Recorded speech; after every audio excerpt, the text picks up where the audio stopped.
Hello guys! Welcome! Connective reading tayo ngayon. So, tingnan natin kung kanino itong mapipick up nating energy. Be open-minded po, hindi po halos lahat makaresonate. Thank you nga po pala sa mga nagsusubscribe, sa mga bumabalik. Marami pong salamat. Give me the message, kanino itong mapipick up nating energy.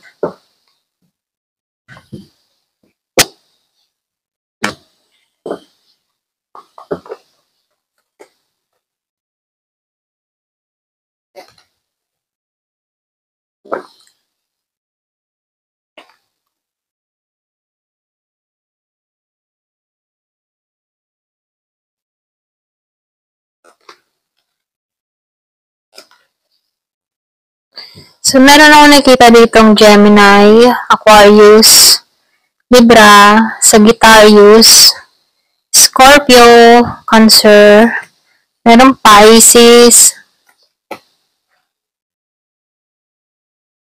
ayan. So, nakikita ko dito meron ditong maraming natutunan sa experience sa nakaraan, sa mga pinagdaanan niya. Kaya ngayon, may pag-iingat na itong ginagawa sa kanyang sarili, no? So, nakikita ko dito na merong nagbabago ng routine. Andito siya sa moment na binibigyan niya ng kapayapaan yung sarili niya dito, na kung saan tinitigilan niya na yung mga negatibong pag-iisip dito. So, lumalabas dito, no?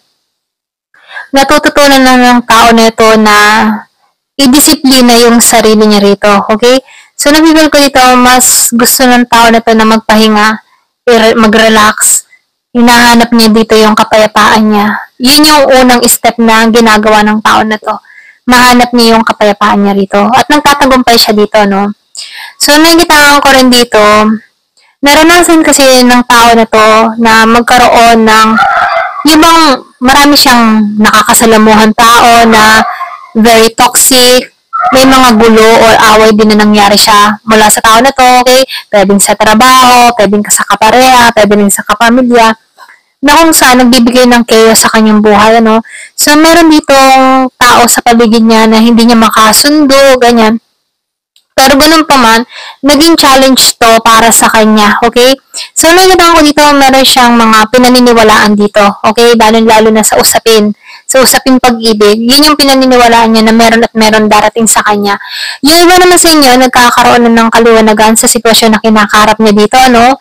Kasi mahabang panahon itong tao nito na stuck sa sitwasyon na kung saan ngayon niya nakikita yung kaliwanagan, okay? Dito pumapasok yung realization, dito niya napagtatanto-tanto yung mga tama at mali. So, nakikita ako dito na andito siya sa stage ng growth or pag-matured, okay? So, lumalabas dito, no, na yung mga taong nakakasalamuhan niya dito, ito yung tumutulong sa kanya kung bakit nagbabago siya ng pananaw sa buhay, kung bakit nagkakaroon siya ng mahabang pagtitimpi dito, at kung bakit nagkakaroon siya ng realization dito, okay? So, dito, no, nakikita ko dito na meron tao dito na nananatili siyang kalmado sa sitwasyon, okay? Kasi itong tao na ito, ayaw niya na magpa-under sa stress or pwede rin ayaw niya na sa ilalim sa ganun, no? Sa stress, depress, or sa mga taong hindi nakakatulong sa kanya. Kumbaga, sinasantabi na lamang niya ito. So, nakikita ko dito, pinag-aaralan niya na baguhin yung sistema niya dito, no? So, nafe-feel ko dito na araw-araw nakakaramdam to ng kagaanan sa kanyang pakiramdam, no? Kasi nakatuon siya dito sa sarili niyang kalusugan, okay? Sa mental health niya, maging sa kalusugan niya. Kasi dito, ramdam ng tao nito kapag yung tao na kung saan nagbibigay sa kanya ng stress, iniiwasan niya na lamang to. Kasi ayaw niyang maapektuhan yung kanyang kalusugan at maging sa mental health niya, no? So, nakikita ko dito, na itong tao na ito ay nagiging maayos ang relasyon niya sa kanyang sarili, okay? Alam niya kung ano yung makakabuti para sa kanyang sarili at alam niya kung ano yung makakasama sa kanyang sarili. Kaya pinipili ng tao na to na unahin kung ano yung makakabuti sa kanya. Okay? So, dito, no, nakikitaan ko rin dito, meron ditong tao na hindi nawawala ng pag-asa. Alam niya dito na merong parating sa buhay niya na pagbabago. So, nakikitaan ko dito, nagtatrust to sa higher power, or pwede rin sabihin sa divine and or sa universe, ano. So nagtitiwala siya dito na kung saan, kung ano man yung mga nangyayari sa kanyang nakaraan, dun siya naniniwala na merong parating na maganda sa hinaharap. So nafe-feel ko dito, hindi niya binibilang yung mga nangyayaring masasakit sa kanyang nakaraan, ano. Bagkus ginagawa niya itong lesson para sa kanya at humahanap siya dito ng panibagong pananaw sa parating sa hinaharap. So nafe-feel ko dito, hindi siya nawawala ng pag-asa. Alam niya dito na magtatagumpay siya at mapagtatagumpay niya itong mga pagsubok na kinaharap niya at nagtatagumpay na siya dito. So nakikita ko rin dito na itong tao na to, hinahayaan niya yung sarili niya, yung ba tipo na nandun siya sa self-love, self-care, at pinoprotektahan din niya yung sarili niya na hindi maapi, or yung ba tipo na iniiwasan yung mga tao hindi makakabuti sa kanya para protektahan lamang yung kanyang sarili dito. Okay? So, nafe-feel ko dito, magtatagumpay siya dito sa kanyang larangan na ginagawa or sa mga trabaho ginagawa niya dito. So, nakikita ko dito, magtatagumpay siya dito. Okay? Kung ano man yung dalangin niya, hinihiling niya, magtatagumpay siya dito. So, nakikita ko rin dito, no, in the past, meron to mga naiwang bakas ng kahapon, okay? Yung mga masasakit na karanasan. Yung pain, yung abuso, yung pagsisinungaling, pandaraya, panluloko sa kanya. Alaala pa rin yun ang nakaraan niya, okay? Pero ganun pa man, pag naalala ng tao nito yung nakaraan niya, natitrigger pa rin siya, okay? Kumbaga, nagbabalik tanaw pa rin yung sakit na nararamdaman ng puso niya rito, no? So, nakikita ko dito, hindi pa niya totally na iiwan yung pain na yun, okay? Kumbaga, pag naalala, masakit pa rin. So, andito pa rin siya sa process ng healing, ano? So, nakikita ako dito, yung iba sa inyo, no, yung iba hindi ka pa rin makarecover, okay? Yung iba, ito lang nakikita ko, hindi halos lahat sa part na to. Kumbaga, hindi mo mapigilan na makapag-focus ka pa rin sa mga sa mga pagkakamali mo na kung saan pinagsisisihan mo to. So, yung iba sa inyo, meron kang mga pinagsisihan na ginawa mo sa nakaraan na kung saan kapag naaalala mo to, natitrigger ka pa rin, okay? Pwedeng yung iba sa inyo, meron kang mga masasakit na pagkakasala na kung saan hindi mo malimot-limutan, okay? Pero ganun pa man, sinasabihan ka dito, wag mo na itong masyadong kaisipin na, no, kasi nakaraan na yun. Ang lahat ng tao ay pwedeng magbago sa mga pagkakamaling na nagawa natin sa nakaraan, no. So, dito, binibigyan ka dito ng chance na ito na yung time para tanggalan yung mga masasakit. Kung meron ka mang nagawang pagkakasala sa nakaraan, limutin at tanggalan na lamang ito. Kaya wag mo na masyadong kasisihin yung sarili mo at nangyari na ito. Bagkus, meron pang pagbabago na maaari mong gawin para sa hinaharap, okay? So, kung ano man yung mga masasakit or kung meron ka mga nagawang pagkakamali sa past mo, meron pang chance para sa pagbabago, okay? So, dito, no, nakikita ko dito, yung iba sa inyo, hindi mo kayang pag-aralan yung emotion na nararamdaman mo tulad ng temper, galit, kumbaga, hirap kang kontrolin nito. So, dito nakikita ko dito, masyadong tensionado, okay? Pero ganun pa man, ito na yung time para subukan, subukan yung sarili para sa pagbabago. Huwag mong hayaan i-distract yung sarili mo sa mga ganung emotion, So, dito, nakikita ko dito, tinuturoan ka dito na pag-aralan mo yung emotion mo, kung paano mo ipipresenta din sa ibang tao. Halimbawa, for example, merong tao dito na kasuklap dahil nakakagalit ang mga sinasabi niya. Imbis na patulan mo ito, dito susubukan na pag-aralan mong kalmahin yung sarili, at huwag na lang itong patulan, okay? Ayun. So, nakita ko rin dito, meron ditong nadidelay, okay? Kumbaga, merong bad habit or pwede rin meron ditong mga bisyo-bisyo na kung saan ito yung nagpapadelay sa kanya kung bakit hindi siya umuusa dito, no? Pwedeng alak, pwedeng sigarilyo, pwede rin sabihin na babae, addiction, drugs, okay? So, nakikita ko dito na merong nadidelay sa magandang parating sa kanya dahil ito mismo yung nagpapahinto sa kanyang sistema, okay?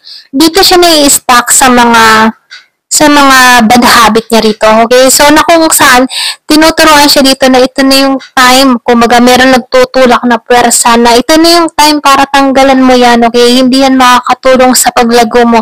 Yan yung babaon sa'yo, okay?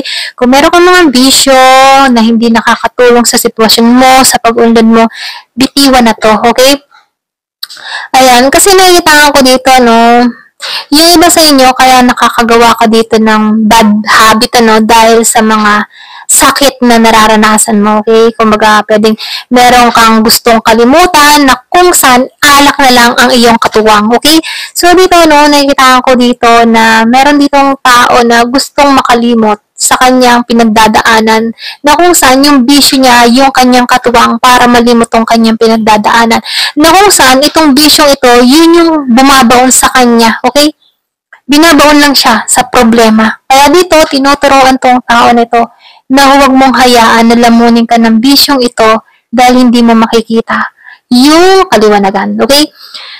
So, dito, lumalabas din dito, may parating mo, di ba? May parating tinuturuan ka lang dito or pwede rin binibigyan ka dito ng pangunawa sa sitwasyon mo na merong parating na pagbabago.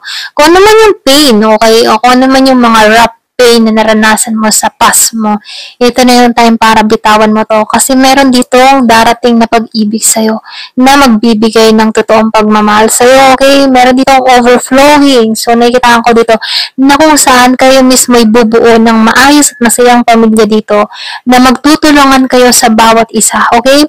Na kung saan, mamahalin ka ng tao na to, okay? Hindi mo naranasan to dahil sa mga nangyari sa'yo sa nakaraan, ito na yung time para bitawan mo to. Kasi may papasok sa buhay mo na bubuo sa'yo. Okay? Yung mga masasakit na karanasan mong yan yung huhubog sa'yo. Pero wag mong hayaan na ilubog ka nito. Okay? Ayan, ito lang nakikita ko dito, Wow, so lumalabas dito, meron talagang parating sa'yo na magbibigay sa'yo ng saya, okay? Sa presence, and yung mga tipo na in the future, kung dito, narito ka pa sa stage na to na meron kang mga problemang dinadala na hindi mo makita yung kaliwanagan, feeling mo in the dark ka, okay? Hindi mo makita yung liwanag, feeling mo wala ng pag-asa, ganyan.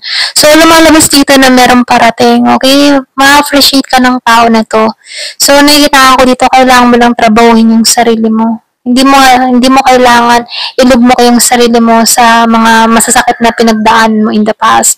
Tapos na yun, ito na yung time sa panibagong tsansa or panibagong journey mo, okay? Na kung saan, merong parating sa buhay mo, natanggap ka. Tanggap ka kung ano ka. Kung ano yung mga pagkakamali mo, tanggap ka. Na kung saan, ito yung magpapabago sa buhay mo. So, nakikita ko dito, itong taong parating sa'yo, meron akong nakikitang Aries, meron ding Leo, Sagittarius, meron ding Scorpio, Cancer, or Pisces. So, yung puso mo kasi broken na dito broken mo tong makikilala. I mean, yung ba tipong broken-hearted ka, talagang wala ka nang makitang pagbabago, or pwedeng sinukuan mo na yung larangan ng pag-ibig, alam mo yung gano'n. So, nakita ko dito, meron ditong parating sa buhay mo, okay?